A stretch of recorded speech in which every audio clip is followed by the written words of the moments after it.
जो कली काल में शक्ति प्रदान करते जीवन को। भक्ति ही है जो सबल प्रदान करते ही जीवन को। भक्ति ही है जो परमात्मा के द्वार तक ले चलते हैं।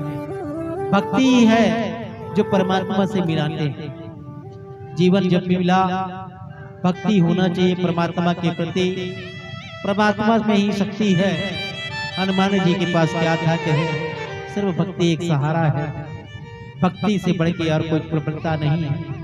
भक्ति होना चाहिए, क्योंकि हनुमान जी महाराज ने भक्ति दिखाई, बाबा भोलेनाथ ने भक्ति दिखाई, माता पार्वती से विवाह किया। कहते हैं परमपिता परमात्मा नारायण भगवान राम की महिमा अतुलनीय, क्योंकि जब इस धरती में जब विपत्ति आए, बाधा आए भक्तों के प्रति, परमपिता परमात्मा ने कई रूप में अवतार लिया। उसकी वर्णनता परमपिता परमात्मा की कृपा जरूर सबके ऊपर बरसते हैं। परमपिता परमात्मा सदैव सबके ऊपर कृपा बरसाने वाले हैं, क्योंकि वही है जो जीवन दिए। और वही परमात्मा नारायण हर युग में अलग अलग रूपों में आए, सभी भक्तों को दर्शन दिए।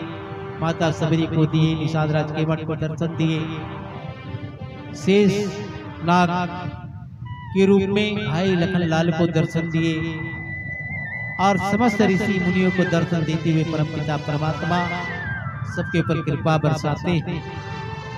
किसी को छोटा किसी को बड़ा नहीं समझते हुए वो दयालु राम, वो सबरी के राम, वो केवट के राम, वो विभीषण के राम, वो सुग्रीव के राम, वो माता पिता के राम, वो भिल्ली के राम, समस्त राम सबके राम है, सबके हृदय में बैठा है। राम है, राम को पाना है तो जरूर राम की कृपा होनी जरूरी है। बाबा भोलेनाथ ने जीवन में एक ही नशा किए, बोले वो नशा है राम नाम की नशा। आज संसार में नशा में डूबे। वो नशा क्या, जो सुबह पिए और शाम को उतर गई, शाम को पिए और सुबह उतर गई। राम नाम की ऐसी नशा चढ़ी कि जीवन भर न उतरेगा, न उतरनी चाहिए। बाबा भोलेनाथ ने सिर्फ एक ही नशा किया, राम नाम का नशा, और यही हृदय में सबकी होनी चाहिए। हाँ, कहते आज की कलयुग में भी एक गाना बना है, नशा भी जरूरी है।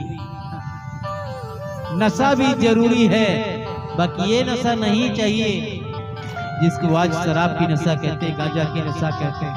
वो नशा नहीं चाहिए। किसकी नशा चाहिए?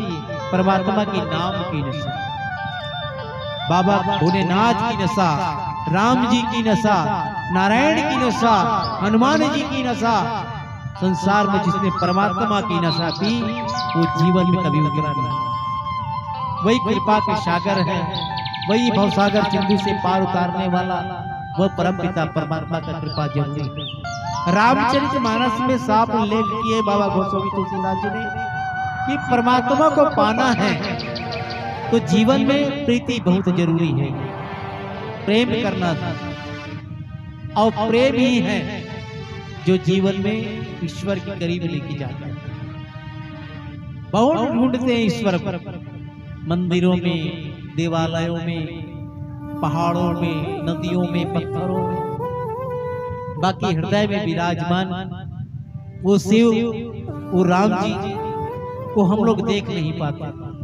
कण कण में विराजमान है परमपिता परमात्मा। अगर देखो तो मानव ईश्वर दिखेगा, हर मानव में ईश्वर दिखेगा, हर जीव में ईश्वर दिखेगा, क्योंकि ईश्वर हर के जीव में है, हर मानव में है, हर प्राणियों में है। जो परमपिता परमात्मा सबके ऊपर विराजमान है, उसी को सबको ढूंढते हुए बोले कि अपने शरीर को अंदर से देखें तो परमपिता परमात्मा सदैव हमारे अंदर विराजमान है। उसकी स्वागत करें, उसकी अगुवाई करें।